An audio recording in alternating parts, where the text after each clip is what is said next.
करना चाहते हो प्लीज़?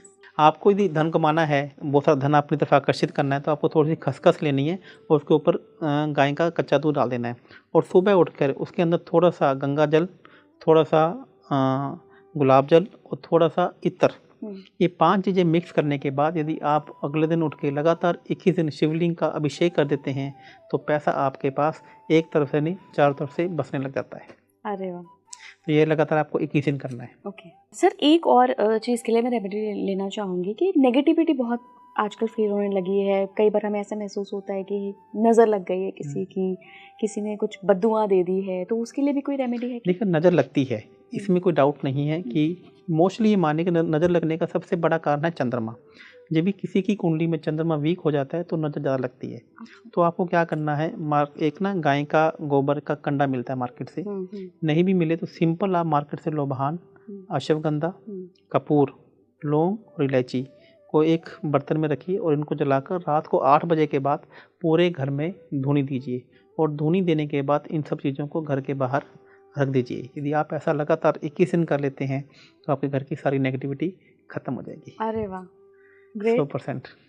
सर, कई बार ऐसा होता है कि इंसान बहुत ज़्यादा बुरी मुसीबत में फंस गया है, कोई भी रीज़न हो सकता है, तो वो ना तो एस्ट्रोलॉजर के पास उस वक्त जा सकता है, ना गुरु के पास जा सकता है, तो ऐसी सिचुएशन में क्या करें?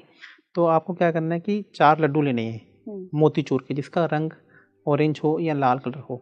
तो उसके मोती उन जो लड्डू के ऊपर, एक के ऊपर लाल कलर का तिलक लगा देना है और एक के ऊपर काला तिलक, काला सुरमे का, ये चारों लड्डू पे लगाने हैं आपको। ठीक है। 2-2 तिलक लगा देने और आदमी को, जातक को बिठा देना नीचे, जैसे वेस्टर्न स्टाइल में बिठा देना है। अच्छा। इंडियन स्टाइल में, सॉरी।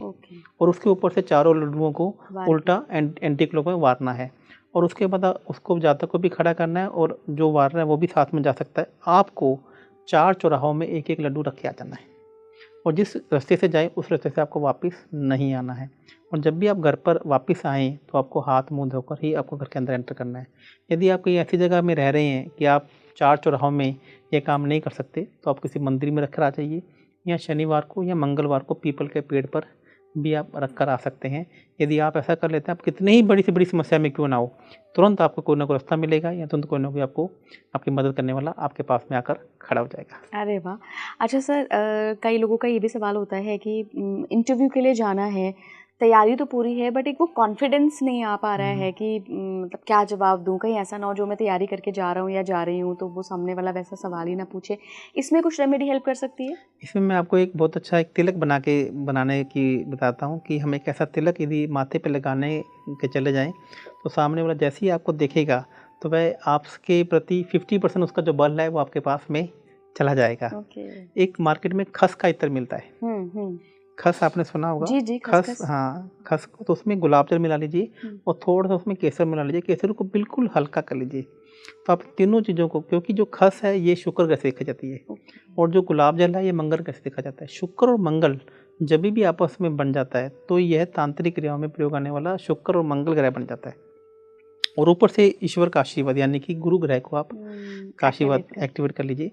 तीनों को मिलाकर आप तिलक लगाइए और अपने माथे पे लगा के चले जाइए और लगाते समय आपके जो ओम नमः शिवाय या किसी भी एक मंत्र का, सात्विक मंत्र का जाप कीजिए कि मैं जिस कार्य के लिए जा रही हूँ वह कार्य मेरा सिद्ध हो चुका है, पूर्ण हो चुका है। यह कह के आप तिलक लगाइए और वहाँ पे जाइए, आप देखेंगे सामने वाला वैसा ही सोचेगा जैसा आप सोचाना चाहेंगी। आप अगर ऐसा उपाय बता रहे हैं तो एक बहुत सारे हमारी महिलाओं के लिए मैं ये उपाय पूछना चाहूँगी कि जनरली जब हम शादी करके ससुराल जाते हैं तो एक थोड़ा सा डर रहता है कि पता नहीं सास ससुर कैसे होंगे, बाकी के घर वाले कैसे होंगे, तो सबको खुश करने के लिए भी क्या कुछ कोई उपाय हो सकता है कि मैं भी अच्छी बनी रहूं और वो भी अच्छे बने रहें?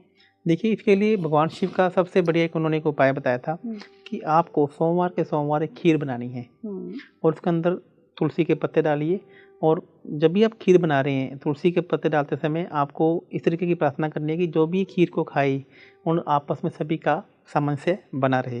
यदि मंडे की मंडे कोई भी परिवार का सदस्य है चावल की दूध की खीर बनाकर उसमें तुलसी का पत्ता डालकर खुद भी खाए और सभी को खिलाए तो परिवार में शांति और सुख समृद्धि का माहौल बना रहता है।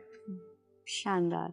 सर, आप वास्तु एक्सपर्ट भी हैं, तंत्र एक्सपर्ट भी हैं, ज्योतिषी भी हैं, तो मैं वास्तु पे एक सवाल पूछना चाहूँगी कि हम ऐसा कौन सा उपाय कर सकते हैं कि चारों तरफ से पैसा आना शुरू हो जाए? क्योंकि लोगों का यही जनरली दिक्कत होती है कि स्टक हो गई है मनी, फाइनेंसेस अच्छे नहीं चल रहे हैं।